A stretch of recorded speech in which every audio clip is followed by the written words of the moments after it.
Even the best espresso machine won't make amazing coffee without the right beans.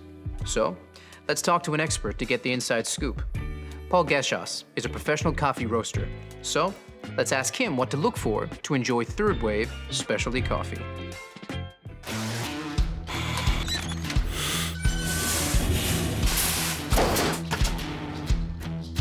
Well, it starts with freshness, but you don't want too fresh. Coffee beans are at their peak flavour from about 5 to 30 days out of roast. Immediately after being roasted, coffee releases CO2, so using it before that 5-day mark makes it a bit more challenging to work with.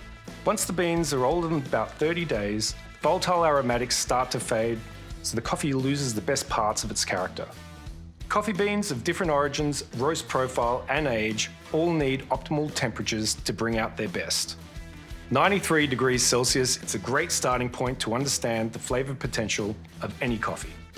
Coffees from South American origins, such as Brazil, are generally lower in acidity, rounded and sweet with a medium to heavy body.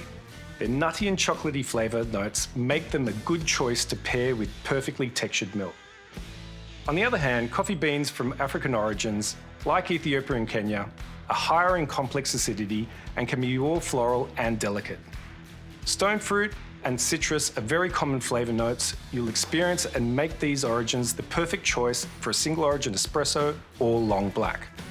Blending multiple varietals to build taste complexity is something we like to do as roasters, so definitely take some time to truly experience different blends at home. There it is, straight from an expert.